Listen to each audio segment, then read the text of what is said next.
Alan here. Wanted to give a little tip today. Remember reading it in one of Lauren Christensen's books. And that's question, evaluate, and research. These three things can keep you out of trouble and maybe keep you out of prison.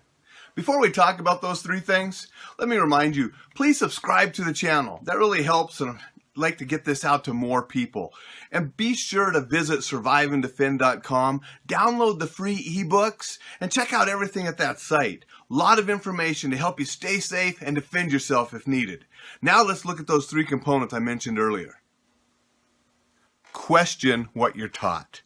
Go ahead, question your instructor, not in a flippant, disrespectful way, but make sure you understand. And if there's something that doesn't seem right to you, question and ask about it.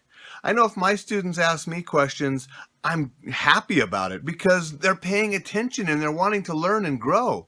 And if I don't know the answer, I'm not going to try to blow smoke at them. I tell them, I'm not sure, and that's a good question. And then I will go research and do my very best to find an answer for them. And I'm sure your instructor will do the same if you ask respectfully and that you're actually interested in learning. So question things and make sure that things work for you. Okay? Don't just take everything at face value. And that's whether it's from a live instructor, from a book, from a video, from a YouTube video like this. Question things and make sure that you fully understand and that it's going to work to help you stay safe or defend yourself if needed. Evaluate the techniques, strategies, principles, and everything you're being taught. Evaluate them to where do they work. We learn different techniques, say in Hapkido, the martial art that I practice. Some of them are applicable for real-life self-defense when you have to do something to survive. Others are more applicable for security-type work or law enforcement, where you have to restrain someone without hurting them. You wouldn't use the same technique in both situations.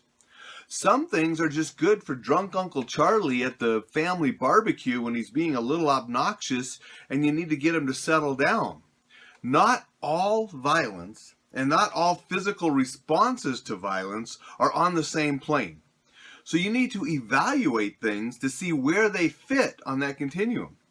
Okay? Some things are good for this and they're not appropriate for something over here. And if you have something over here, an extreme violence situation, life or death, and you use one of these techniques that's not appropriate over here, it could mean life or death.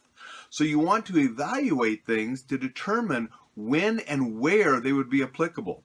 And that's not just physical techniques. That goes for different principles and different safety strategies as well. When do you use what?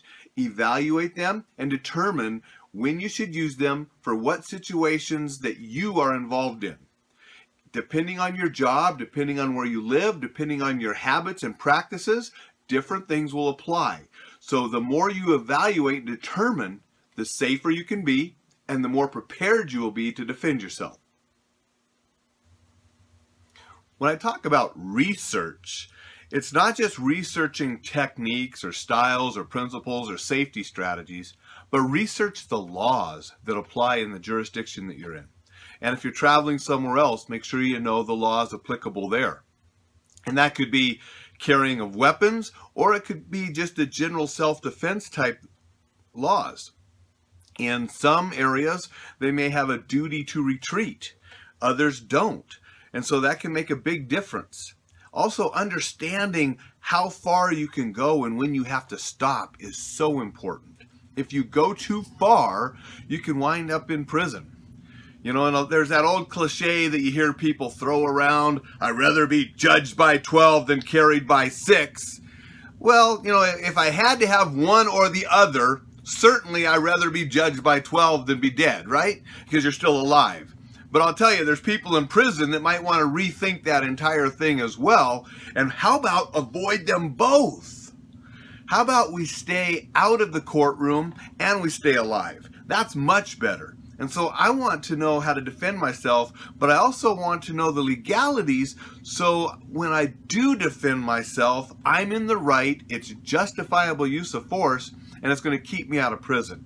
So it's good to research and understand all aspects of safety and self-defense, not just one little piece of it. So remember to question, evaluate, and research. These 3 things can make you better at what you're studying and training in, and they might just keep you out of prison. Also, remember, subscribe to this channel. Really appreciate it. Put comments down below, and check out surviveanddefend.com.